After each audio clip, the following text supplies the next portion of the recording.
आंगनवाड़ी कार्यकर्ता सहायिका की हड़ताल को कांग्रेसी विधायकों का समर्थन। 100 साल विधायक के बाद पांडुरंगा विधायक पहुंचे हड़ताल स्थल पर। आंगनवाड़ी कार्यकर्ता महिलाओं की हड़ताल में बीते दिवस सौसर कांग्रेसी विधायक रेवनाथ चौरे के बाद आज पांडुरंगा कांग्रेसी विधायक नीलेश उड़के ने हड़ताल स्थल पर पहुंचकर अपना समर्थन जताया। साथ ही असंगठित कामगार कांग्रेस मजदूर संगठन के जिला अध्यक्ष वासुदेव शर्मा ने हड़ताली महिलाओं का समर्थन करते हुए कहा कि 18 साल से चल रही भाजपा की सरकार हर मोर्चे पर विफल साबित हो रही है। कर्मचारियों में असंतोष है और हम कर्मचारियों के साथ हैं और इनकी हक की लड़ाई के लिए जरूरत पड़ी तो आंदोलन भी करेंगे।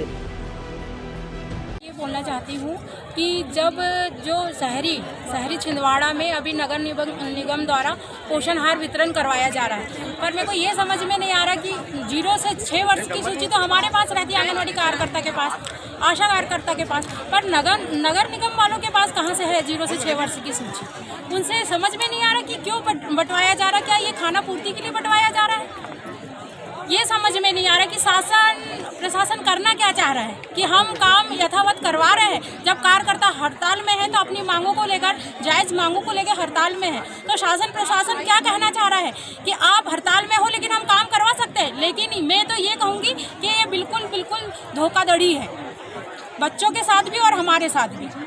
अब आपका अगला कदम क्या है?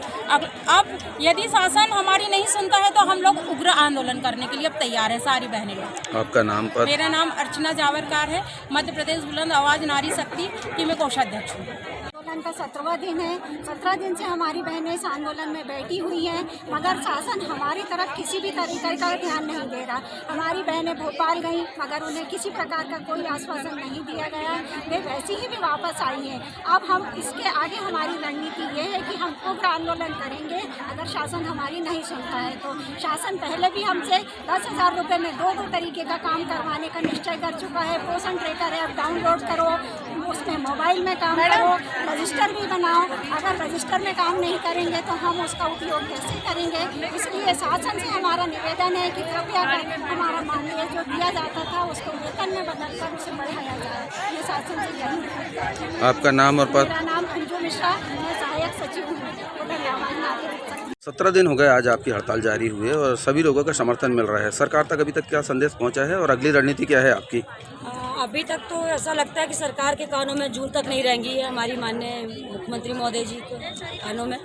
लेकिन अदर पार्टी हम लोगों का दुख समझ रही है, हमारी विवरणा समझ रही है और सभी पार्टियां हमके आके समर्थन दे रही है। और हमारे छिंदवाड़ा जिले के माननीय विधायक महोदय जी लोग भी हमारा दुख समझते हुए हमको समर्थन दे रहे हैं, हमारा मनोबल और हौसला बढ़ा रहे हैं। लेकिन भारतीय जनता पार्टी से आज तक हमारे पंडाल में कोई आया भी नहीं ना कि आप लोगों का किस लिए बैठे हैं, क्यों बैठे हैं और आपकी मांगे अभी तक सुनी गई कि नहीं सुनी गई। मेरा माननीय महोदय जी से तो ये निवेदन है कि समय है, संभल जाइए और जल्दी से हमारी मांगों का निराकरण करिए, वरना आगे क्या होगा ये आपको समझदार है। क्योंकि लंबे समय से हड़ताल चल रही है और सभी लोगों का, विपक्ष का और अन्य दलों को, समाजसेवी संगठनों का सहयोग मिल रहा है और कांग्रेस भी विपक्ष के तौर पे मतलब पूरा सहयोग कर रही है। क्या उम्मीद लगती है आपको, कब तक इनकी मांगें पूरी हो जाएगी?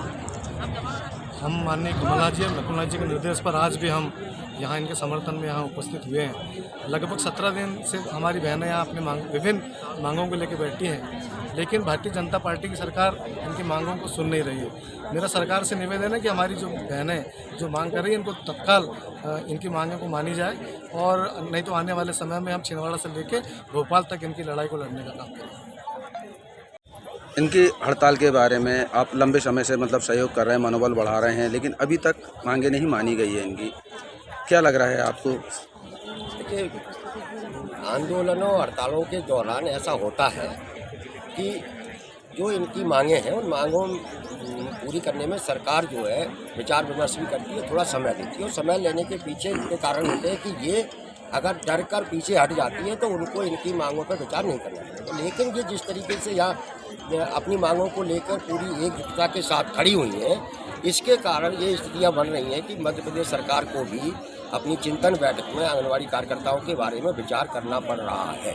नंबर 1। नंबर 2, देखिए, हड़ताल जो चल रही है, हड़ताल हमारे उस समाज का जो निचला तबका है उसके मान सम्मान की रक्षा का हड़ताल भी है। जिस तरीके से पोषण मटका की योजना लागू की गई, जिस तरीके गोद लेने की योजना शुरू की गई, इससे भी महिलाओं आंगनबाड़ी कार्यकर्ताओं के अंदर गुस्सा है।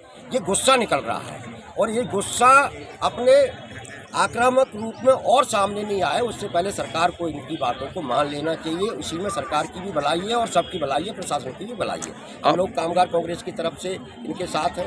माननीय कमलनाथ जी, नकुलनाथ जी ने सारे विधायकों को ये कहा है कि आप जाइए इनके पास, इनके बीच में इनका समर्थन कीजिए। और ये समर्थन इसलिए कीजिए कि प्रशासन जिस तरीके से इन पर दबाव डाल रहा है, अब जैसे कि नगर निगम ने पोषण आहार बंटवाना शुरू कर दिया है, जो गलत है, नहीं बंटवाना चाहिए, तो प्रशासन इन पर दबाव डाल रहा है। हम लोग इनके साथ खड़े होकर उस दबाव का मुकाबला करने के लिए हम सारे लोग यहाँ आए हुए हैं। शर्मा जी, आप असंगठित कामगार कांग्रेस के कहने चाहिए जिला अध्यक्ष हैं।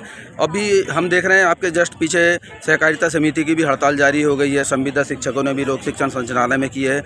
पूरे प्रदेश स्तर पर कर्मचारियों में आक्रोश है। उस हिसाब से आपका असंगठित कामगार कांग्रेस संगठन क्या करने जा रहा है? देखिए, हमारे जो ये जितनी भी हड़तालें हो रही हैं, ये कहीं ना कहीं हमारे संगठनों के साथ लोग जुड़े हुए हैं। ये जो हड़तालें हो रही हैं, दरअसल इन हड़तालों के पीछे का कारण है कि मध्य प्रदेश सरकार के पास कोई आर्थिक नीति नहीं है। 18 साल से ये सरकार चल रही है। इसने 18 साल में ना तो कोई संविदा पॉलिसी बनाई, ना कोई आउटसोर्स की पॉलिसी बनाई, ना कोई आंगनबाड़ी के लिए पॉलिसी बनाई, ना कोई आशा कार्यकर्ताओं के लिए पॉलिसी बनाई। और ये सरकार वो है जिसके पास कोई अपनी आर्थिक नीति नहीं है। ये सिर्फ भाषण देती है और लोगों को उत्सव महोत्सवों में शामिल करके उनको बहलाने की कोशिश करती है। इसीलिए आप देखेंगे कि हर काम करने वाले तबके के अंदर नाराज़गी है, और वो नाराज़गी उनकी आर्थिक सवालों को लेकर है, क्योंकि आर्थिक सवालों पर इस सरकार के पास कोई पॉलिसी नहीं है। इस सरकार ने पिछले कई सालों में तो ये स्थितियाँ पैदा कर दी है कि उस लोगों से फ्री में काम कराना चाहती है। फ्री में हमारे आउटसोर्स कर्मचारी है, उनको कुछ नहीं मिलता। आशा कार्यकर्ता है, उनको 1000 रुपये मिलते हैं। यानी मुफ्त में काम कराने की जो संस्कृति मध्य प्रदेश के अंदर पैदा की गई है, ये इसके कारण नाराज़गी और लोग हड़तालों पर जा रहे हैं, आंदोलन कर रहे हैं। हम लोग सारे लोग इनका साथ दे रहे हैं। हम मांग करते हैं कि भाई इनको एक जिंदा रहने लायक वेतन तो मिलना चाहिए। जो केंद्र का न्यूनतम वेतन 21,000, वो तो आपको सबको देना चाहिए। अगर वो नहीं दे सकते तो हमारा कलेक्टर जो न्यूनतम वेतन घोषित करता है वो देना चाहिए। लेकिन दुर्भाग्य की बात है कि सरकार जो खुद तय करती है, कलेक्टर जो खुद तय करते हैं, वही लागू नहीं होता है। इसीलिए ये सारी नाराज़गियाँ हैं और इस नाराज़गी का एक बड़ा रूप आपको 28 और 29 तारीख को इस छिंदवाड़ा में भी देखने को मिलने वाला है। छिंदवाड़ा से कृष्ण कुमार भट्ट की रिपोर्ट।